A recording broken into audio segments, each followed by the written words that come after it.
तो आज मैं गार्डन में आया था और बैठे बैठे सोच रहा था कि अब क्या किया जाए, क्योंकि जितना पैसा और सोना मैंने स्टोरेज वॉर्स में जीता था वो सारा के सारा मावेश ने ले लिया। यहाँ तक कि मेरे विला, लग्जरी कार, सब चीजें मावेश की हो चुकी थी और मुझे उसके लिए पार्ट टाइम काम भी करना पड़ रहा था। मतलब जब भी वो मुझे बुलाता मुझे उसके लिए काम करना ही पड़ेगा। महीने का एंड भी आने वाला था और मेरे पास फूटी कौड़ी नहीं थी, क्योंकि मैंने अपनी जॉब भी छोड़ दी थी। मेरे पास मेरी बस स्प्लेंडर और जूते ही बचे हुए थे। काफी देर सोचने के बाद भी मुझे कोई सोल्यूशन नहीं मिला, तो मैं अपनी गाड़ी पे बैठा और वहाँ से निकल ही रहा था। तो में हमारे कैंपर वाले भाई आए थे। वो मुझे बोलते हैं कि भाई तेरे लिए काम है, तू जरा इधर आ जा। तो मैं अपनी बाइक कैंपर के बाजू में खड़ी करके बोलता हूँ कि भाई क्या हुआ, किस काम के लिए मुझे बुला रहे हो तुम? भाई संडे को एक ऑफ रोड रेस होने वाली है और जीतने वाले को 5 लाख रुपए मिलेंगे। अगर तू चाहे तो पार्टिसिपेट कर सकता है। ऐसे बुरे टाइम में पैसे कमाने के लिए मेरे लिए बहुत अच्छा मौका था, तो मैं उससे हाँ बोल देता हूँ। तो ठीक है, मैं तेरी एंट्री करवा देता हूँ। संडे को रेस में पहुंच जाना और याद से ऑफ रोड कार ही लेके आना, वरना रेस हार जाएगा।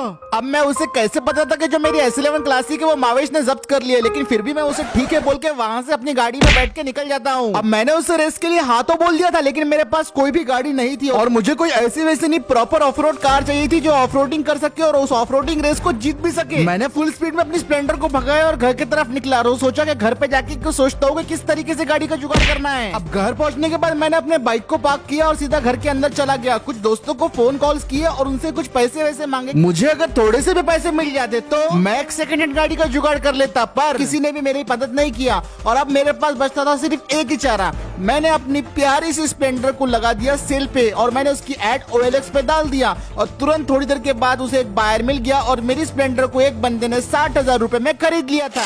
और वो 60,000 रुपए लेके मैं सीधा पहुंच गया स्क्रैप यार्ड में। यहाँ पे अक्सर एक्सीडेंटल और स्क्रैप गाड़ियां भंगार के भाव में मिल जाते हैं, तो यही मेरे लिए सही होगा कि मैं एक पुरानी गाड़ी खरीदूं, उसे रिस्टोर करवाऊं और उसे से रेस करूं। लेकिन काफी देर तक यहाँ पे ढूंढने के बाद भी मुझे यहाँ पे दूर दूर तक कोई भी कार का नामो निशान नहीं दिख रहा था। यहाँ पे तो आज कोई कार का पुर्जा भी नहीं दिख रहा था और भाई मुझे लग रहा था कि भाई आज तो अपना पूरा काम खल्लास है। यहाँ पे आना वेस्ट गया और स्प्लेंडर को बेचना वेस्ट गया। इतने में मुझे दिखती है एक ऑल्टो 800 जो कि एक एक्सीडेंटल गाड़ी थी और यही थी वो मेरी सुनहरी किरण। इतना देखने के बाद मैं फटाक से ऑल्टो की तरफ भागा और सोचा कि इसे थोड़ा चेक कर लिया जाए। देखने से मालूम पड़ रहा था कि ये एक एक्सीडेंटल गाड़ी है, पर उतना भी मेजर डैमेजेस इसके अंदर नहीं हुआ था। तो मैं थोड़ा गाड़ी का दरवाजा खोला और अंदर बैठ के गाड़ी को थोड़ा चेक करने लगा और ये अंदर से मुझे काफी ज्यादा परफेक्ट लगी, तो मुझे लगा इसे मुझे खरीद ही लेना चाहिए। मैं गाड़ी से उतरा। उतरने के बाद वहाँ पे ओनर को ढूंढने लगा स्क्रैप यार्ड की और वो ओनर वहाँ पे दूर घूम रहा था। मैंने उन्हें बुलाया, आवाज देकर वो यहाँ पे आ गए और जब मैंने उनसे बोला कि मुझे गाड़ी खरीदनी है तो वो बोलने लगे 2020 का मॉडल है, लेके जाओ 1 लाख रुपए में। अब इतने पैसे मेरे पास नहीं थे, तो मैंने उनसे बोला भाई फाइनेंस हो जाएगा क्या? हो जाएगा ना, 25 डाउन पेमेंट, बाकी किश्ता बांध लो। ये सुन के मैंने 25,000 रुपए उन्हें पेटीएम कर दिया और अभी ऑल्टो 800 ऑफिशियली मेरी हो चुकी थी। तो अब मैंने इसकी चाबियां वगैरह उनसे ले ली और इस गाड़ी के अंदर बैठा। गाड़ी के अंदर बैठता बराबर लगा ये स्टार्ट होंगी भी है नहीं, लेकिन जैसे मैंने उसे चालू करने की कोशिश किया फटाक से एक झटके में स्टार्ट हो गई और मैं उसे लेके वहां से निकल पड़ा। क्योंकि ये एक एक्सीडेंटल गाड़ी थी तो इसके अंदर कुछ ज्यादा ही मेजर प्रॉब्लम्स थी। इसके अंदर अलाइनमेंट बराबर नहीं थी, स्टीयरिंग व्हील झटके मार रहा था, गाड़ी के सस्पेंशन बेकार थे और इसे एक सख्त मैकेनिक की जरूरत थी। तो मैं इस गाड़ी को लेके चला गया अपने सबसे ट्रस्टेड मैकेनिक के पास और 2 घंटे फाइनली ड्राइव करने के बाद और इस गाड़ी को किसी तरह ऊबड़ खाबड़ रास्तों पर चलाने के बाद मैं फाइनली पहुंच गया था बबलू मैकेनिक की वर्कशॉप में। वर्कशॉप देख के मुझे बड़ा सुकून मिला, क्योंकि 2 घंटे में इसे कैसे चला के लाया है मुझे मालूम है। और जब मैं यहाँ पे पहुंच गया तो मुझे यहाँ पे दिखे बबलू भाई। बबलू भाई के पास मैं गया और उनको बोल दिया कि इस गाड़ी को मुझे प्रॉपर रिस्टोर करवाना है, वो भी ऑफ रोड रेस के लिए। उन्होंने मुझे बोल दिया कि इसको 3 लाख रुपए लगेंगे। अब इतने पैसे तो मेरे पास थे नहीं, तो मैंने सीधा सीधा सारी बातें बबलू मैकेनिक को बता दी और वो सारी बातें मेरे सुनने के बाद बोला कि वो इस गाड़ी पे पैसा लगाने को तैयार है और इसे ऑफ रोड कस्टमाइज भी करेगा।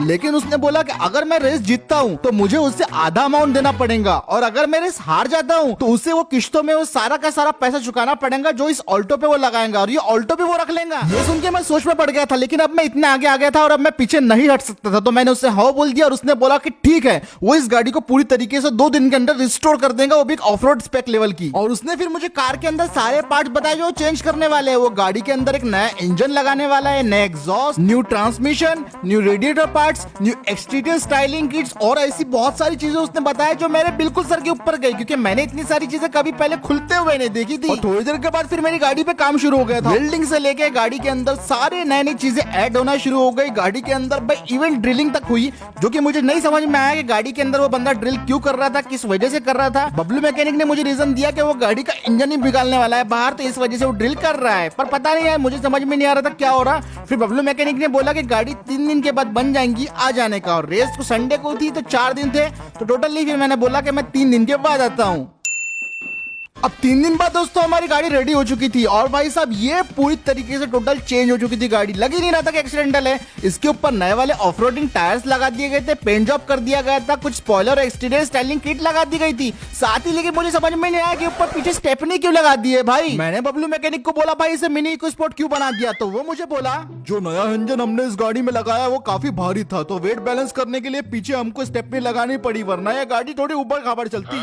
अब उसकी बात पे भरोसा करने के अलावा मेरे पास कोई और चारा भी नहीं था। मैं अपनी गाड़ी के अंदर बैठा और मानना पड़ेगा गाड़ी के अंदर उसने बहुत अच्छा काम किया था। गाड़ी पूरी नई जैसी लग रही थी। मैंने गाड़ी को फटक से स्टार्ट किया और गाड़ी को लेकर वहां से तुरंत निकल पड़ा। और जब मैंने उसे चलाना स्टार्ट किया तब मुझे मालूम पड़ा कि भाई उसने कुछ किया हो या ना किया हो, इसके इंजन के साथ उसने कुछ ज्यादा ही इंप्रूवमेंट कर दी। इसका एक्सेलरेशन और पावर नेक्स्ट लेवल था। मुझे लग ही नहीं रहा था कि मैं एक ऑल्टो 800 चला रहा हूँ। ये कुछ ज्यादा ही फास्ट थी, एक्सेलरेशन स्मूथ था और भाई साहब ये गाड़ी टोटल मेरे कंट्रोल में लग रही थी। और अब मैं उस रेस के लिए पूरी तरीके से तैयार था। ऑफरोड टायर्स लगाने की वजह से अब मैं पूरी तरीके से उस ऑफरोड रेस में पार्टिसिपेट भी कर सकता था, तो मैं तुरंत उस रेस के लिए निकल पड़ा। और अब वो रेस का दिन आ गया था। मैं अपनी गाड़ी लेके वहाँ पे पहुंचा तो मुझे दिखता है भाई साहब वहाँ पे तो बहुत सारे लोग आए हुए। मैं कैंपर वाले भाई के पास अपनी गाड़ी लेके जा ही रहा था कि वो इतने में मेरी गाड़ी से डर के दूर हो जाता है। और फाइनली अब मैं रेस की जगह पे पहुंच चुका था और जैसे ही मैं अपनी गाड़ी से उतरता हूँ मेरे होश उड़ जाते हैं। मतलब मैं तो अपनी ऑल्टो लेके आया था और हमारे कंपटीटर एक से एक एसयूवीज लेके आए थे, 4x4 गाड़ियां लेके आए थे और हमारा पिछली बार हाइलक्स जो जीत गया था वो भी यहाँ पे आया हुआ था। ये सब मुझे देख के डर लग रहा था, लेकिन मुझे बबलू मैकेनिक पे पूरा भरोसा था। और फिर जब उन लोगों ने मेरी गाड़ी को देखा तो वो लोग मुझे बोलने लगे ये क्या कबाड़ है, यहाँ पर कोई मजाक चल रहा है। अब घोड़ों के रेस में गधे भी दौड़ेंगे।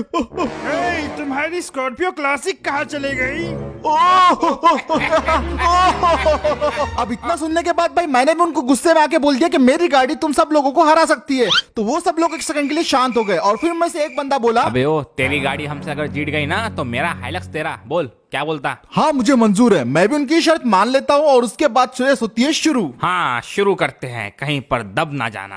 अब रेस की बारी आ चुकी थी। सब लोगों ने अपनी अपनी गाड़ियों को स्ट्रेट लाइन में पार्क कर दिया था और रेस की तैयारी करने लग गए थे। कोई यहाँ पे पावर लेके आया था, कोई यहाँ पे अलग चाल चलने आया था, कोई सिर्फ मजे करने आया था, तो कोई यहाँ पे जबरदस्ती आ गया था, कोई जीतने के लिए यहाँ पे कुछ भी कर सकता था और कोई यहाँ पे सिर्फ अपनी मजबूरी के लिए आया था। और फिर गाड़ियों के इंजन हम सब लोग स्टार्ट करते हैं और फिर रेस शुरू हो जाती है। और जैसा की मैंने सोचा था रेस की शुरुआत में ही भसड़ मच जाती है। सब लोग आगे निकलने के लिए पूरी दौड़ लगा दे रहे थे और इतनी बड़ी एसयूवीज के बीच मेरी ऑल्टो को मैं किसी तरह चलाया जा रहा था। सबसे आगे ग्लॉस्टर वाले भाई चल रहे थे, हैरियर और हाइलक्स पीछे साथ में थे और उसके पीछे मैं और कैंपर चल रहे थे। कैंपर वाले भाई थोड़ा आगे निकल गए थे, लेकिन मैंने भी चला के दिखाते हुए एक मोड़ पे अपनी गाड़ी को कुछ इस तरीके से मोड़ा कि मैं कैंपर वाले भाई के आगे निकल गया। और अब मैं चौथे नंबर पे था, लेकिन मैं अभी भी रुकने वाला नहीं था। मैंने एक शॉर्टकट मारा और हाइलक्स और हैरियर वाले भाई को पीछे कर दिया और अब मैं चल रहा था दूसरे नंबर पे। ये देख के हाइलक्स वाला भड़क गया था और अब उसने सोच लिया था कि मुझे किसी भी तरह पीछे करना है। पहले तो उसने हल्की फुल्की ठोकरें मारनी शुरू की मेरी गाड़ी के ऊपर, लेकिन जब मैं उसके हाथ में नहीं आया तो भाई वो तो सीधा गाड़ी को मेरे क्रैश करने के पीछे पड़ गया और वो मेरी गाड़ी को बम करने लगा। इससे मेरी स्पीड कम हो रही थी, लेकिन मैं भी हार नहीं मारने वाला था। मैंने अपना टर्बो चालू कर दिया और गाड़ी को फुल स्पीड में भगाना शुरू कर दिया और हाइलक्स वाले को किसी तरह पीछे कर दिया। मैं सेकंड नंबर पे आ चुका था और बाकी सब लोग मेरे पीछे चल रहे थे।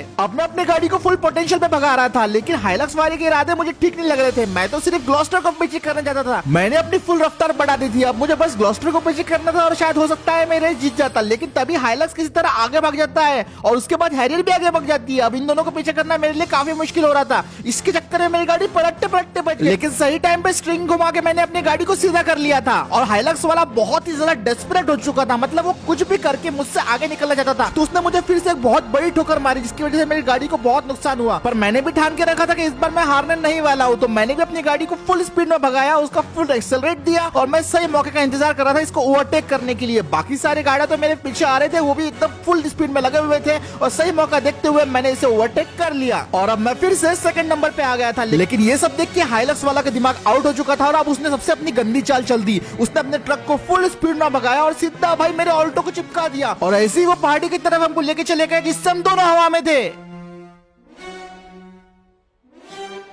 पर तभी किसी तरह मैं अपनी गाड़ी को कंट्रोल करने की कोशिश करता हूँ और लक बाय चांस मेरी गाड़ी कंट्रोल हो जाती है। अब मैं ट्रैक पे वापस आ चुका था और हाइलक्स वाले का प्लान उल्टा पड़ गया था, लेकिन इस चक्कर में हैरियर वाले ने आगे लीड ले ली थी। तो फिर अब मुझे हैरियर वाले भाई को पीछे करना था, लेकिन ये मुझे आगे जाने नहीं दे रहे थे। मैं कितना भी कोशिश कर लूं भाई, ये मुझे आगे जाने दे रहे नहीं थे। इतनी भी जल्दी क्या है बच्चे? ये जानबूझ के अपनी गाड़ी को ऐसे चला रहे थे कि भाई जिससे मुझे बिल्कुल भी साइड ना मिले। मैं जहाँ पे भी जाने की कोशिश कर रहा था ये बिल्कुल मेरे आगे अपनी गाड़ी लगा दे रहे थे भाई, मतलब जानबूझ के उन्होंने मेरा रोड ब्लॉक कर रखा था। मैंने मोड़ों पे भी इनसे आगे निकलने की कोशिश की, लेकिन ये मेरे से एक कदम आगे चल रहे थे भाई, ये मेरे को आगे जाने ही नहीं दे रहे थे। लेकिन फाइनली मैं किसी तरह लीड ले लेता हूँ और अब सिर्फ मुझे ग्लॉस्टर को पीछे करना था। हाइलक्स भी मेरे पीछे रहा था और बाकी सब आ रहे थे। अब मुझे ग्लॉस्टर को किसी भी तरह पीछे करना था। ये ग्लॉस्टर वाले भाई बड़ी एसयूवी होने का अच्छा खासा फायदा उठा रहे थे, क्योंकि इनको पीछे करना अभी तक सबसे ज्यादा मुश्किल लग रहा था मुझे। ना होते होते हाइलक्स और एसयूवी थोड़ा पीछे आ गए थे। अब मुझे बस ग्लॉस्टर को पीछे करना था, तो मैंने अपनी गाड़ी की फुल स्पीड बढ़ा दी, लेकिन इस चक्कर में भाई मेरी गाड़ी ग्लॉस्टर से थोड़ा स्लाइड हो गई, जिसकी वजह से ग्लॉस्टर गाय की तरफ जाने लगी। वो तो शुक्र मानोगे ग्लॉस्टर खाई में नहीं गिरी, बस वहां पे जाके अटक गई। लेकिन इस चक्कर में मैं फाइनली पहुंच चुका था अपने फर्स्ट प्लेस पे और अब मैं लीड कर रहा था। अब फिनिश लाइन मेरे काफी नजदीक थी, लेकिन तभी हैरियर वाले भाई ने मुझे पीछे टक्कर मारने शुरू कर दी। लेकिन इसी चक्कर में उनके साथ ये होता है, उनका टायर मेरी बड़ी स्टेपनी से टकरा जाता है, जिसकी वजह से वो दोनों हाइलक्स और हैरियर क्रैश हो जाते हैं। और फाइनली दोस्तों मैं इस रेस को जीत जाता हूँ। और आज इस ऑल्टो ने साबित कर दिया था कि गाड़ी कोई भी हो, ड्राइवर अच्छा होना चाहिए। और फिर सभी एक एक करके फिनिश लाइन पे आने लगे। सबके मुंह शायद ऐसे लटके हुए थे, क्योंकि वो लोग डाइजेस्ट नहीं कर पा रहे थे कि एक ऑल्टो वाले ने, जिसकी गाड़ी कुछ ऐसी दिख रही है, उसने इन सब बड़ी एसयूवीज को हरा दिया है।